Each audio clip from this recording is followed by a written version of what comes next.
Ahead of a possible indictment and arrest, a show of support for former President Trump here in South Florida. Demonstrators coming out after Trump called for protests.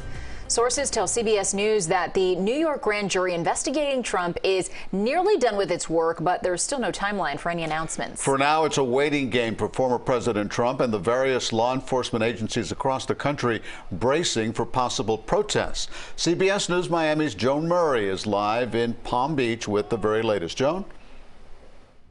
Yeah, and I've been on this bridge many times covering these events. I can tell you at this hour of the day, just a smattering of people here on the bridge leading to Mar-a-Lago. You know, we were doing a little research and saw that the mansion the former president lives in is nearly 100 years old, but he has owned the mansion nearly 40 years now. Since he's left the White House, it's become his permanent residence.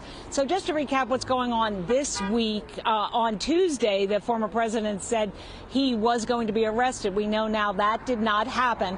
On Wednesday, today, there was some expectation, but nothing happened. As we understand, sources say the grand jury in New York was not meeting today. So Thursday, tomorrow, is a big question mark. So we do not know at this point what may happen. Will it happen? Won't it happen? But either way, people are going to be out here in support of the former president. I love you too, brother. Joaquin Gutierrez and his friend Aurelio Santos could not make it here Tuesday, but when nothing happened, they brought their flags to the bridge leading to Mar-a-Lago in support of former President Donald Trump. I had to ask Gutierrez about that T-shirt he was wearing.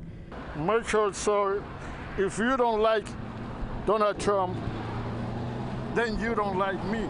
You probably don't like me, and that's okay. Explaining to people that it's okay. We are America. In America, we all have to work out our difference. Our enemies are desperate to stop us. The former president says he's innocent of falsifying business records as a grand jury in New York decides whether to charge him criminally over payments his ex-lawyer made to a former adult film star. No one is above the law. In New York, a group held signs supporting the Manhattan district attorney, while more than 1,000 miles away, the former president's plane remains parked at Palm Beach International. And on his social media platform, he wrote, "No matter what happens, our 2024 campaign will go on, even as I fend off vicious attacks from a Soros-funded prosecutor who wants me in jail. I will continue to focus on what truly matters, making our country great again." Well, that plane remains parked at Palm Beach International, a few miles from here. Again, we don't know what may happen tomorrow, whether that plane will take off, but we'll be sure to tell you when it happens. Now, coming up at 6, you'll hear from more of the people who are out here today, and also what may happen if the former president does go to Manhattan and who will be protecting him.